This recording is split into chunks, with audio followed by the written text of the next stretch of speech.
नमस्कार। प्रस्तुत है आज का चिंतन। अपने देश का दुर्भाग्य ही है कि लोग सार्वजनिक क्षेत्र में प्रवेश तो करना चाहते हैं, पर उनका दृष्टिकोण अति संकीर्ण होता है। राजनीति को ही सब कुछ समझा जाने लगा है। विधानसभाओं के चुनाव में जितने स्थान थे, उन पर जितने प्रत्याशी खड़े हुए, उसे देखते हुए उस वर्ग की अभिरुचि का सहज ही पता चल जाता है। दूसरे देशों में 2-3 से अधिक उम्मीदवार कहीं नहीं होते, और वे भी संगठित संस्थाओं के मंच पर ही चुनाव लड़ते हैं। उनके पीछे कुछ आदर्श होता है, कुछ कार्यक्रम। पर अपने देश में तो ऐसे ही भेड़िया धसान में घुस पड़ने के लिए कोई भी उम्मीदवार खड़ा हो जाता है और मतदाताओं में मतिभ्रम पैदा करके उपयुक्त प्रत्याशियों का भी मार्ग अवरुद्ध करता है। विधानसभा के चुनावों पर दृष्टिपात करें और उसका लेखा जोखा लें तो प्रतीत होता है कि असफल हजारों प्रत्याशी ऐसे थे जो राजनीति के वर्चस्व क्षेत्र में प्रवेश करने की लालसा से एड़ी चोटी का पसीना एक कर रहे थे। उनका करोड़ों रुपया भी इस प्रयास में खर्च हुआ। इतनी लालसा, दौड़ धूप और खर्चीली राह क्यों अपनाई गई? इस संदर्भ में किसी की शान में कुछ कहना उचित न होगा। हो सकता है उनमें से बहुत से विशुद्ध देश सेवा के लिए ही राजनेता बनने के लिए उत्सुक हों, पर हो सकता है उनमें कुछ अंश यश प्रतिष्ठा प्राप्त करने के लिए खड़े हुए हों। ऐसे कुछ ही होंगे जिन्होंने यह सट्टा इसलिए खेला हो कि सफल होने पर ऐसे दाव घात अपनाएंगे जिनसे एक के बदले 10 कमाने का अवसर मिल जाए। कुछ के मन में तो बड़ी लालसा रही होगी कि परिस्थितिवश मन मार कर बैठना पड़ा होगा।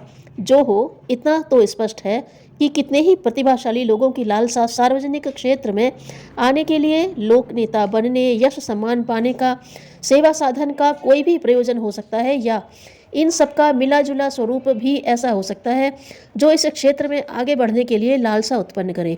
यह उभरता हुआ तथ्य हम उन लोगों के बीच भी देख सकते हैं जो संस्थाओं के भीतर पदों की प्राप्ति के लिए धक्का मुक्की करते हुए अवांछनीय उदाहरण प्रस्तुत करते हैं। यह संख्या कम नहीं है। लोक सेवा का आवरण ओढ़े हुए अधिकांश लोग इसी बीमारी से ग्रसित हैं। फलतः सार्वजनिक जीवन की पवित्रता नष्ट होती चली जाती है और धक्का मुक्की करने वाले लोग भी हर दृष्टि से असफल रह रहे हैं। न उन्हें यश मिल रहा है और न श्रेय। लोक सेवा तो उस ओछी मनस्थिति में बन ही कैसे पड़ेगी? वस्तुतः लोक सेवा के क्षेत्र में जिन्हें उतरना है, उनके लिए गुरुदेव का सुझाव था कि वे सामाजिक क्षेत्र में उतरें और उन कार्यों को हाथ में लें जो राजनीति की अपेक्षा अधिक ठोस और अधिक स्थायी हैं। यश और सम्मान की दृष्टि से भी राजनीति का क्षेत्र बड़ा अस्थिर और कुटिल है। जब तक एमफिल, एमएलए, एमपी या मिनिस्टर जब तक एमएलए, एमपी या मिनिस्टर हैं, तब तक लोग बंदगी करते हैं, और जैसे ही वह टोपी उतरी कि सड़क पर चलते मुसाफिरों से अधिक कुछ इज्जत नहीं रह जाती। उस स्वल्पकालीन सम्मान या पद को प्राप्त करने के लिए, आगे बनाए रहने के लिए किन्हीं किन्हीं को ऐसे प्रपंच भी करने पड़ते हैं जिनसे उनकी आत्मा दिन दिन कलुषित होती चली जाए और ईश्वर के दरबार में वह तथाकथित लोक सेवा लोकद्रोह से भी बुरी ठहराई जाए। राजनीति में वर्चस्व प्राप्त करने के लिए लोगों की भीड़ और धक्का मुक्की अत्यधिक है। घुसने वालों को भीतर बैठे हुए लोग रोकते हैं।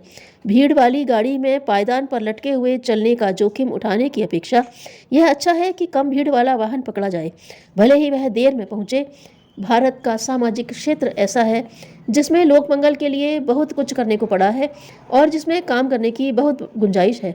उस क्षेत्र में बिना प्रतिस्पर्धा के सच्ची लोक सेवा की जा सकती है और उस मार्ग पर चलते हुए एक सच्ची एवं चिरस्थायी यश कामना भी पूर्ण हो सकती है। सच तो यह है कि अपने देश का पिछड़ापन दूर करने में राजसत्ता उतनी सफल नहीं हो सकती जितनी कि सामाजिक क्षेत्र में की गई सेवा साधना। 1000 वर्ष की गुलामी से अपना सब कुछ खो बैठने वाले समाज में समव्याप्त नैतिक, बौद्धिक और सामाजिक क्षेत्र के पिछड़ेपन को दूर किया जाना सबसे बड़ा काम है, और उसे राजनीति द्वारा नहीं, सामाजिक सत्प्रवृत्तियों द्वारा ही पूरा किया जा सकता है। निरक्षरता की समस्या पिछड़ेपन का प्रधान चिन्ह है।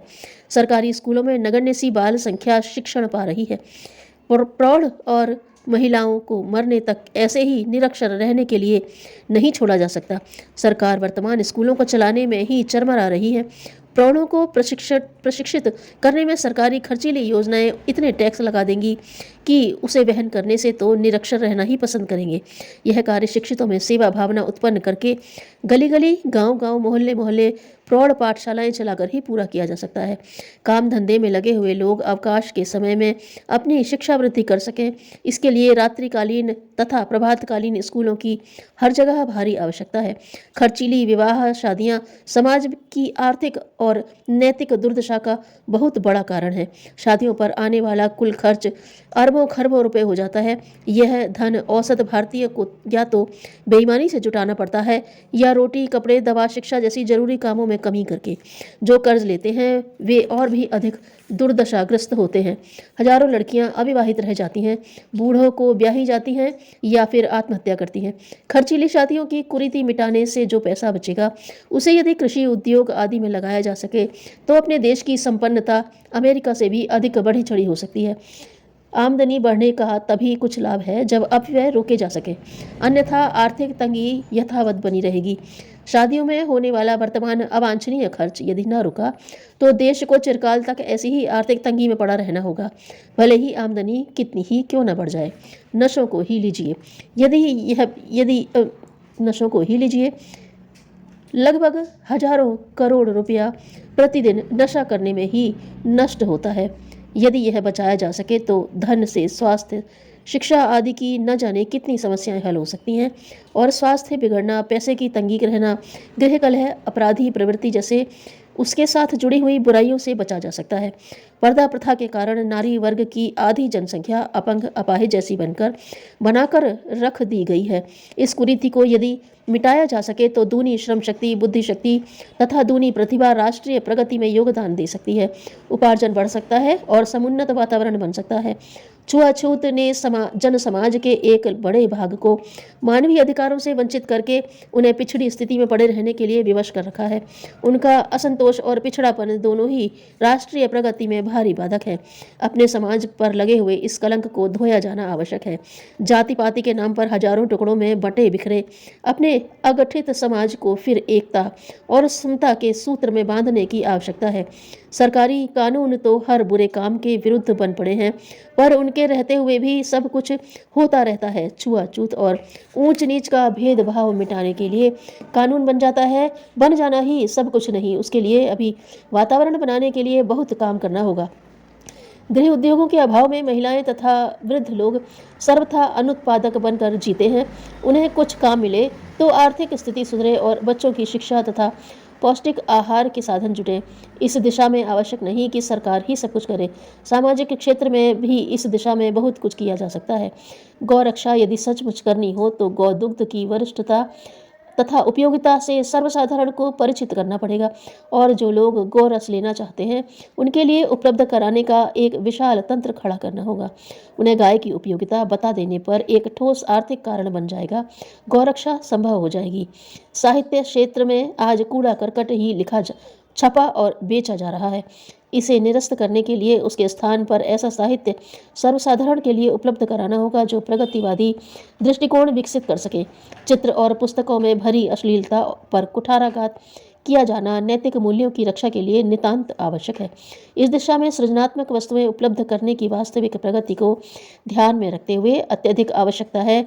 बाल साहित्य, नारी साहित्य तो ऐसा अभी लिखा ही नहीं गया जो नई पीढ़ी को, महिलाओं को आवश्यक प्रकाश दे सकने में समर्थ हो। ऐसी पत्रिकाएं भी कहाँ हैं।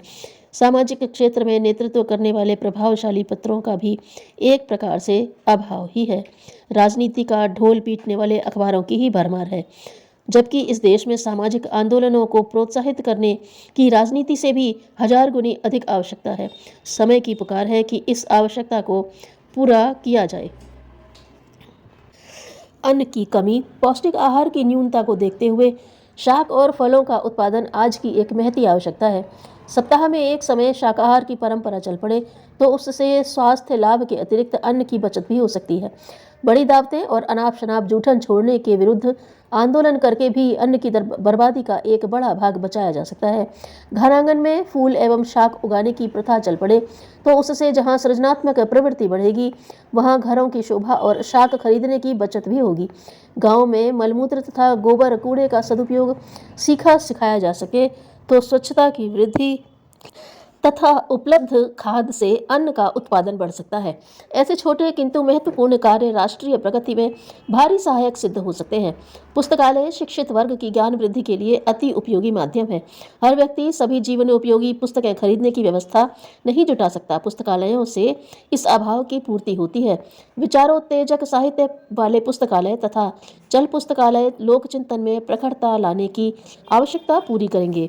भिक्षावृत्ति ने 56 लाख साधु बाबा जी निठल्ले बना दिए हैं और काम कर सकने योग्य व्यक्ति भी थोड़ी सी शारीरिक कमी होने पर भीख मांगने का व्यवसाय अपनाने पर उतारू हो जाते हैं। उन्हें काम करने के लिए विवश किया जाना चाहिए। समर्थ लोगों की भिक्षावृत्ति को चोरी, उठाईगिरी जैसे अपराधों में गिना जाना चाहिए। लोकसेवी तथा असमर्थ व्यक्ति दान पर जीवन यापन करें तो बात समझ में आती है, पर समर्थ लोगों का अकारण हाथ पसारते फिरना या फिर प्रपंच करके रोटी कमाना राष्ट्रीय चरित्र पर भारी आघात और मानवीय स्वाभिमान का पतन है। अपंग असमर्थों के निर्वाह की व्यवस्था करना समाज का कर्तव्य है, पर भिक्षा व्यवसाय की छूट नहीं होनी चाहिए। निरर्थक आभूषणों से विलासिता और फैशन में अपव्यय रोकने और बचत को उपयोगी कामों में लगाने के लिए वातावरण तैयार किया जा सकता है। बाल विवाह, वृद्ध विवाह, कन्या विक्रय, वर विक्रय, पशुओं के साथ बरती जाने वाली निर्दयता आदि अनेक सामाजिक बुराइयां ऐसी हैं जिन्हें रोकने के लिए सामाजिक स्तर पर बहुत कुछ किया जा सकता है। ऊपर की पंक्तियों में उन थोड़ी सी आवश्यकताओं की ओर ध्यान दिलाया गया है। ऐसे अनेक कार्य करने को पड़े हैं जिन्हें हाथ में लेकर व्यक्ति एवं समाज की सर्वांगीण उन्नति में बहुत बड़ा योगदान दिया जा सकता है।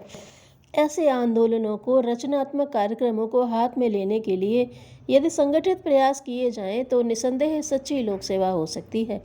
राजनीतिक क्षेत्र में घुसी बुराइयों को तब तक नहीं रोका जा सकता जब तक कि मतदाता हित अहित में अंतर करना नहीं सीख लेता।